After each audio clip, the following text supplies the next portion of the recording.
They would dig the soil into a kind of a depression. They would pile earth around it, and that would become a torture center. When they want to create a GHF, starvation rationing station, what they do, they pile the ruins of Rafah. They create a big yard. They funnel Palestinians into it. They pile hills on all sides, and from above, Israeli soldiers and US mercenaries snipe at the Palestinians.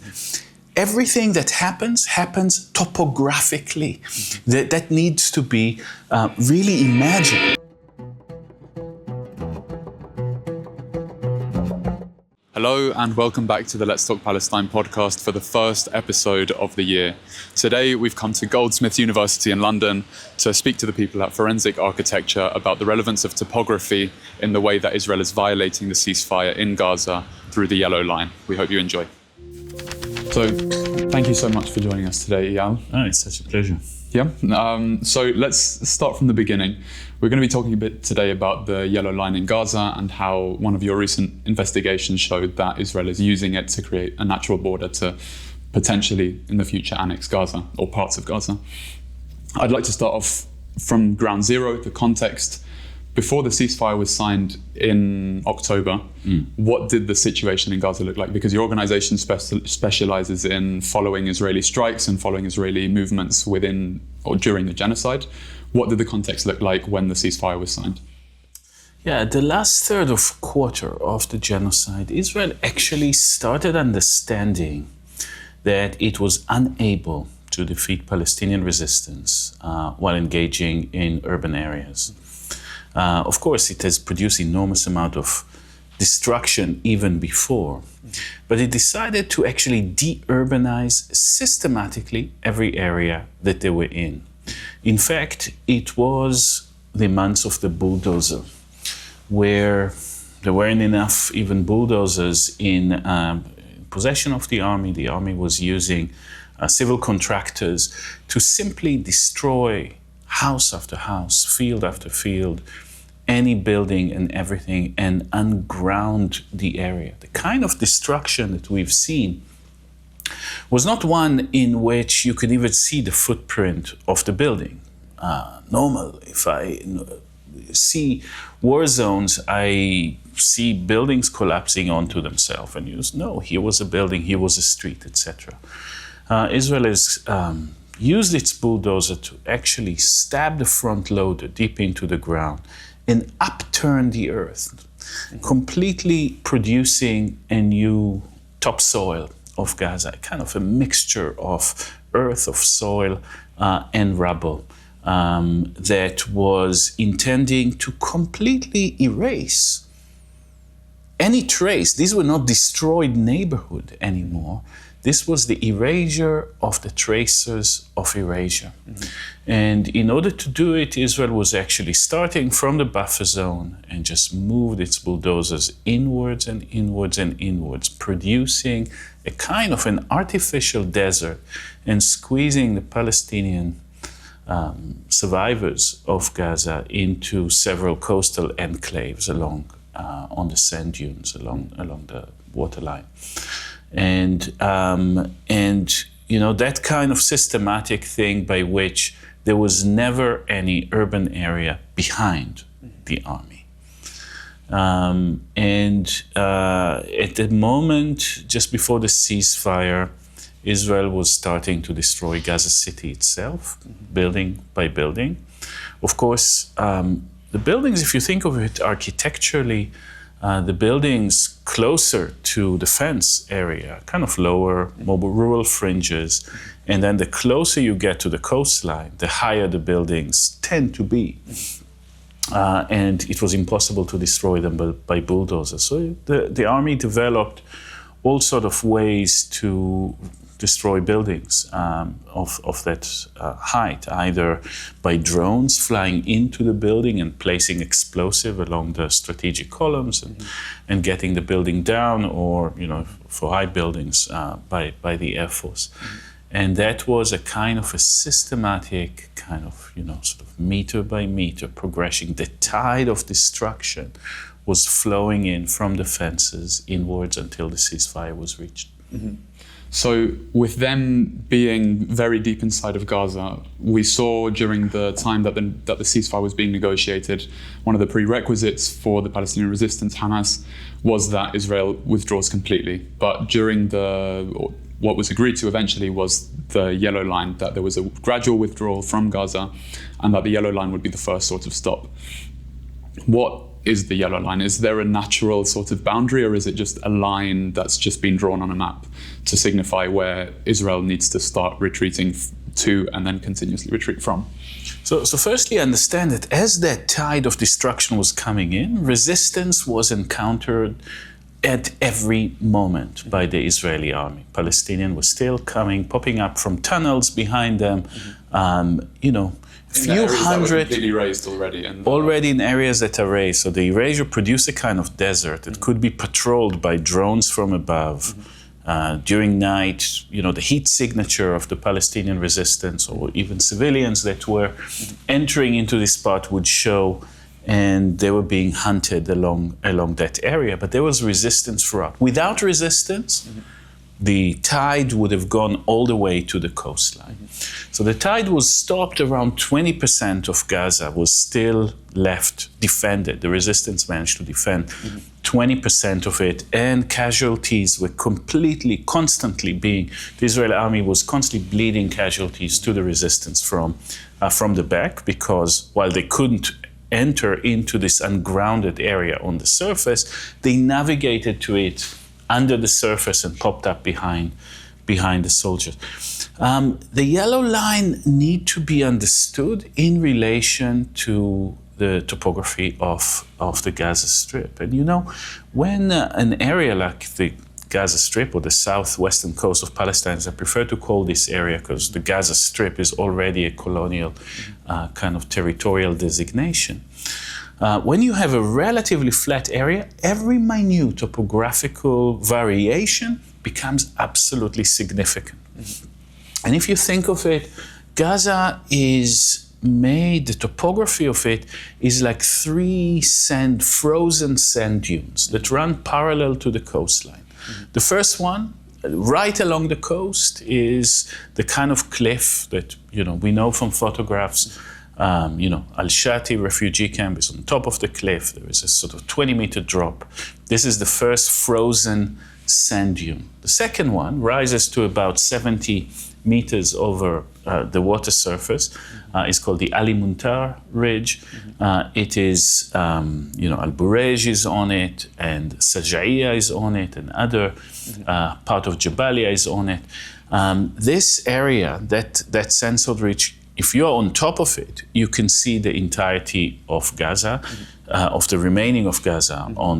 If you look west, if you look east, you see all the kibbutzim of the northern Nakab. So Israel wanted to take control of that sandstone, this frozen sandstone ridge, and it has. And in fact, the yellow line, the line does not go on the crest of that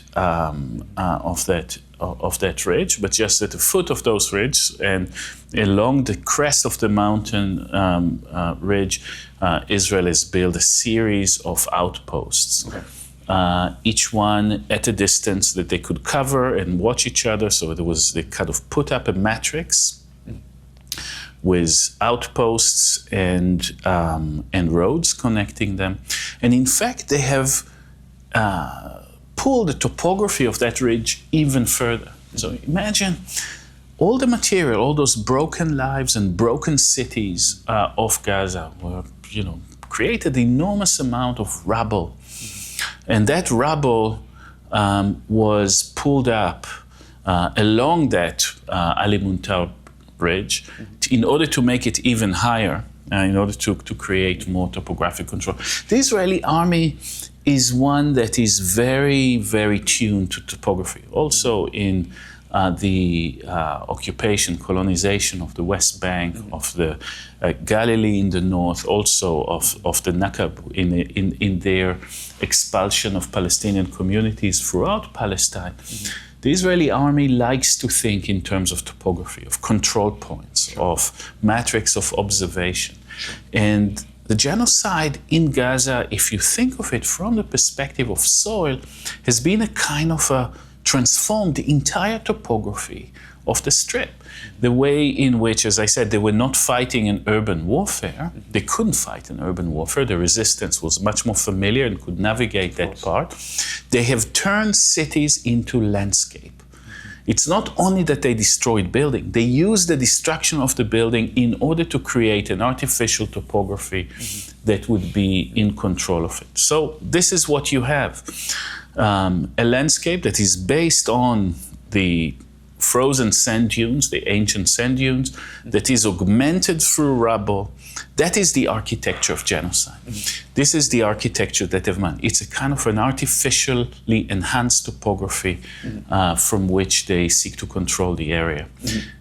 So if we just specifically focus on the topography without thinking of how Israel has consistently violated the ceasefire in Lebanon, and now what we've seen in Gaza anyway, and how they generally disregard kind of any rules imposed on them, would you say that the topography of the Yellow Line, when it was originally sort of agreed to, already rang some kind of alarm bells that this could be used for something more sinister than purely one phase of a ceasefire deal?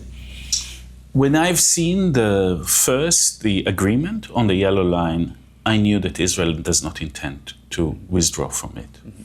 And the reason is that during 1948, in fact, the last heartbeat of 1948, between October and December of 1948, when Israel expelled the Palestinian, mainly Bedouin communities from the Wadi Gaza basin, from the Beersheba area, and from the northern Nakab.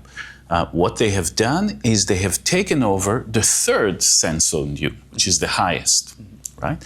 The armistice line that defines the kind of the borders of the Gaza Strip is also a topographical line. And it was on the crest of the third sandstone ridge that they've built a line of kibbutzim, initially as military fortifications. Those kibbutzim were kind of military units that were also cultivating the land through cultivation. Cultivation was a means of erasure. In the very same way, they have worked the soil to erase the presence of Palestinian villages under it. The means of destruction was then not a bulldozer, but a plow. You know, when you stab the tooth of the plow into the soil and drive forward, you actually don't only, create an agricultural area, you destroy the traces of the existence of previous things. You rub off roots, you rub off structures, you rub off fields, you rub off orchards, etc. And this is how they did it in the very same way, and built at the end of the Nakba, the 1948, the Nakba is not ended. They have built a series of outposts on the third stanza ridge, and effectively what we see now is just a one ridge jump towards the west, towards the sea, and I wouldn't say the same, but a similar principle of militarized geography. The kibbutzim that were being built, these are the kibbutzim that were attacked on October 7th. They were the instruments that put Gaza under siege. At the beginning, there was no fence around Gaza. Really, up until from 1948 till the 1970s, there were no fence. It was the kibbutzim, those outposts, that were actually establishing the line, putting Gaza under siege. These were instruments of violence and control. And to dismantle the siege, you need to take over those instruments of enclosure. And this is what happened around that time. Now we see a very similar geography forming along one ridge further towards the west, with outposts that are still military. Outside of the fences of Gaza, there are settlers gathering, and with first opportunity, they would come in and civilianize those outposts. And they could, because when we look at the matrix of roads, you look at the matrix of road within the northern Nakab, inside the area that Israel occupied in 1948, you see it's the same roads that continue into the Gaza Strip. You see the infrastructure is seamlessly continuing inside. The geography of military outposts on the Ali Muntar Ridge are very similar to the geography of kibbutz outposts and routes outside of it. So that, as an architect, when I look at architectural violence, at the slow violence of colonization, let's say, I'm seeing very similar patterns, and it worries me that Israel is definitely not intending to stop in a second ridge, Sure. but actually move one ridge even further west, and then the entirety of the southern coast, southern Mediterranean coast of Palestine is occupied, and there is no more land. That was the direction, always, from east to west. So how exactly are they doing this? Your recent investigation alongside Dropsite News uncovered how Israel is, or the title was how it plans to annex Gaza through abuses along the Yellow Line. What is actually going on the Yellow Line? What have you managed to see from above or from all the different evidence that you collect? Look, the very term ceasefire is a misleading term that is actually meant to mislead people with a kind of more or less European kind of perception of conflicts in which there is war or peace, or there is fire and ceasefire. Colonialism does not operate like that. Colonialism is the constant attempt to expel. It's a constant form of violence. Sometimes it slows down, and indeed, there are hundreds of Palestinians being killed, murdered by the Israeli army since the ceasefire. But you could say, yes, it's slowed down. The rate of killing is slowed down, yeah. But the rate of physical transformation hasn't. The rate of attempt to expel, to transform, to build facts on the ground hasn't. Violence converts from slow to fast in a colonial setting.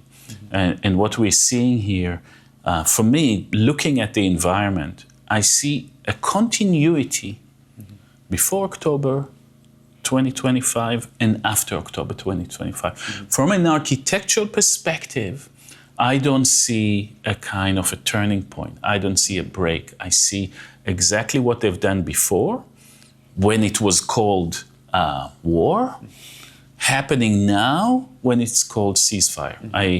The ongoing ungrounding, the destruction, the working, the terraforming of Gaza, turning the landscape into, think of it as a certain gelatinous medium in which they are actually working and reshaping in order to continue the settler colonial project. I think one of the examples that you gave is the formation of a berm, which I didn't actually know what that was for a long time until I found how it's kind of like a natural border that's being created, and it's exactly how the Moroccan government has kept out people from the Western Sahara that they expelled 50 years ago. It's an elevated platform.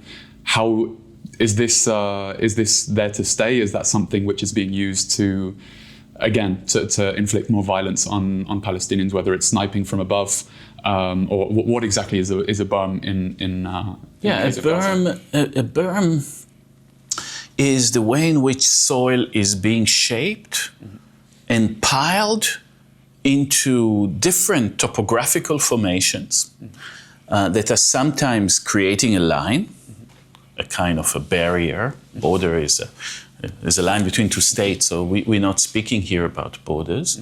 But it's also the only architectural element within which all the architecture of genocide was actually formed. So a berm forms an enclosure for a military outpost during the time of conflict. So let's say when they maneuvered, so to speak, through Gaza City and Khan Yunis and other areas, the way they moved through, first come the bulldozers, pile high piles of earth around particular areas, and then they feel protected and move inside this topography.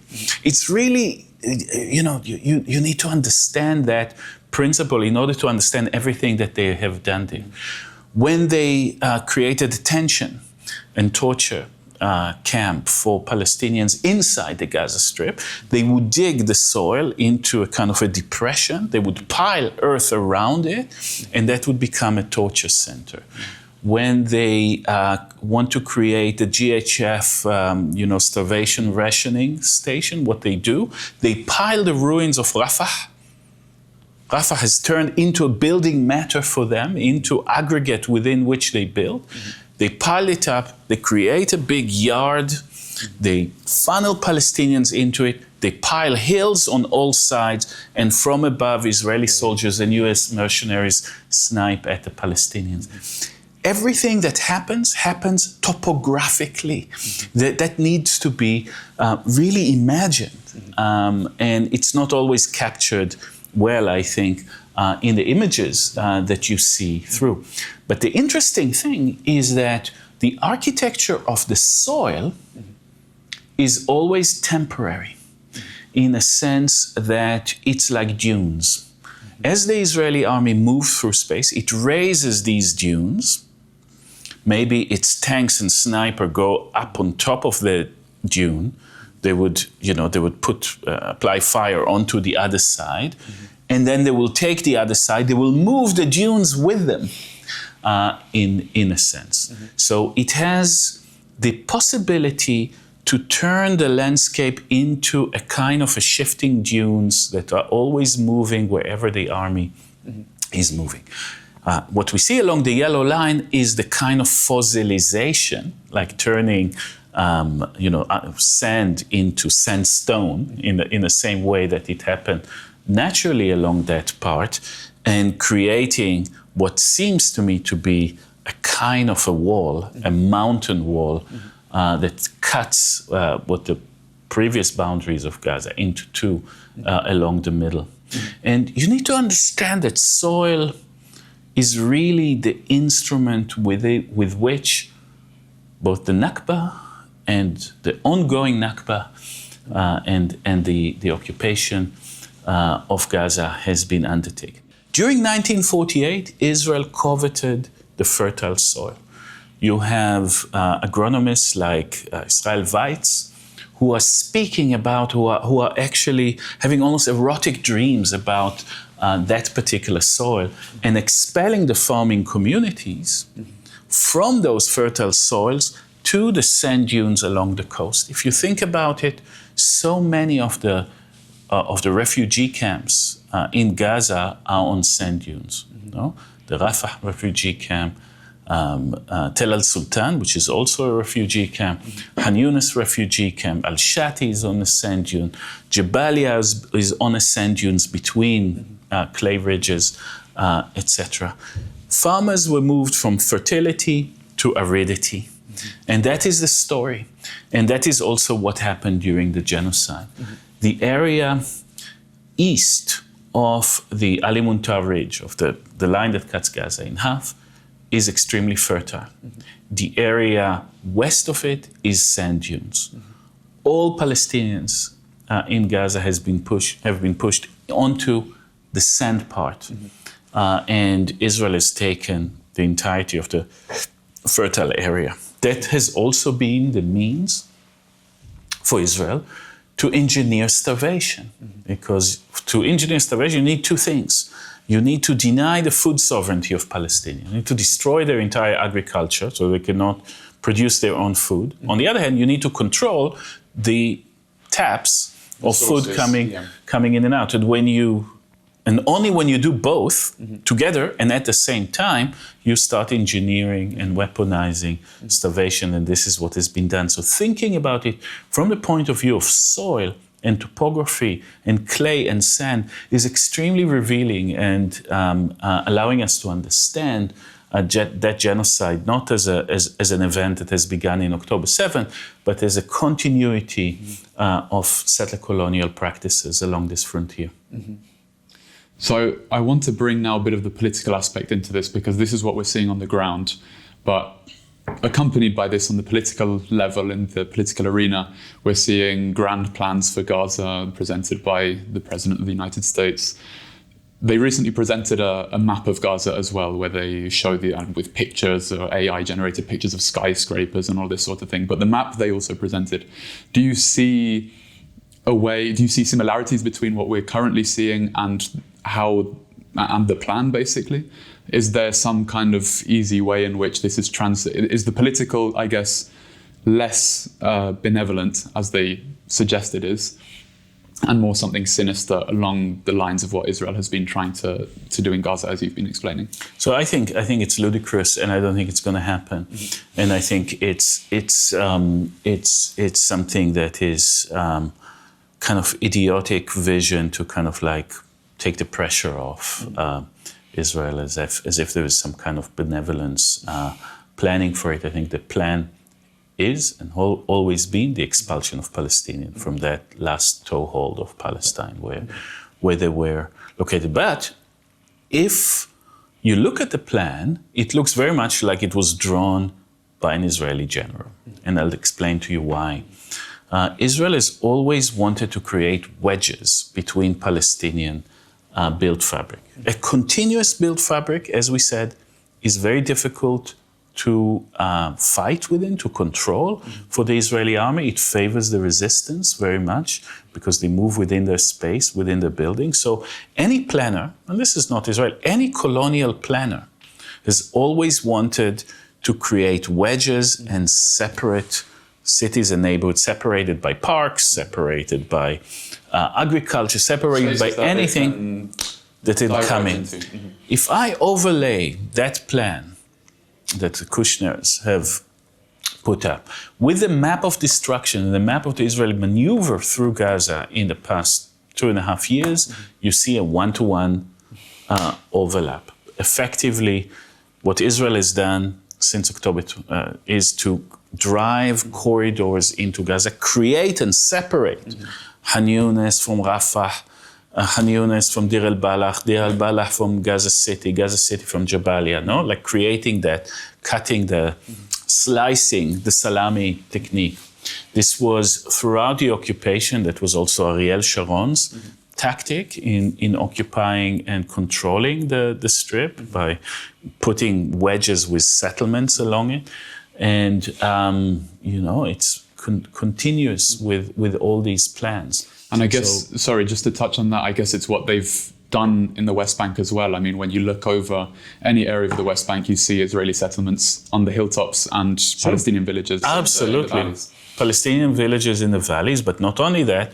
If you look at the organizing principle of the Israeli settler colonial project along the mountain ridge, the West Bank and the Galilee and the Negev mountain where they display, you need to look at it as continuous. We tend to kind of accept those colonial separations, but if you look geographically and architecturally, you don't see that anymore. It's always like that. Highway. Along the highway, settlements, separating, creating wedges between Palestinian area of built fabric, cities or camps or otherwise, and then cutting that connection between them, or regulating or controlling that connection between them. If you look at the West Bank, you have the highway number one going into Jerusalem and then into the Dead Sea, separating into two, and still Israel is building now E1 and Ma'ale Adumim, etc. Effectively, they're building settlements. They're not just scattered, they are along the highway. And then there is another highway where Ariel is, the biggest settlement in the West Bank. And all along that highway, you have settlements, and this cutting, Nablus from Ramallah, and then you have the Gush Etzion ones in the south. Again, the same principle. This is how they did it. This is how they do it. Highways, settlements on the mountain along the highways, wedging, and then you have the kind of the geography of control where, still Palestinian completely outnumber Israelis in the West Bank. But through those kind of geography, colonial geography of control, you produce spatial, architectural domination. So I cannot emphasize enough on how important it is to look at the map and to have maps are the tools of the colonizer. Maps are the tools of imperialists, of colonialists, but they also reveal a counter-reading, counter-cartography. Also, they leave a lot of traces of their crime. And we need to understand the logic by which they operate, because we need to resist it. Mm-hmm. And in order to resist it, we need to understand, that kind of game of Go, no? Or the matrix of control, as other people called it. I mean, I want to actually touch on that specifically because it's been a bit of a gloomy topic. It's also an incredibly gloomy day. What can we actually do with understanding these maps? How do you use the investigations that you've been undertaking to create some kind of change on a more positive note, I guess? No, so look, initially what we do is, that forensic architecture is working now with the South African legal team in The Hague, and it's incredibly important to get the right decision on this matter, because a right decision in The Hague would empower all sort of smaller arrest warrants and would have a very good kind of basis to continue to operate and continue to use the law as a means of liberation and resistance. But that's not enough. No, I mean, resistance is important, but we need also imagination. And we need also to think about decolonization as an act of spatial transformation. An act of spatial transformation must begin with all the junk that colonialism has left on the ground. After liberation, what do we do with all these highways and settlements and roads and all this destruction? The land needs to heal, and the healing is very slow process. So actually understanding that interplay between the indigenous life on the land and the colonial life on the land would allow you to actually heal the territory, though I know, and unfortunately, that scars would always remain. No? But I think also to imagine liberation is also to think about space directly, and settler colonialism about space. The crimes are spatial.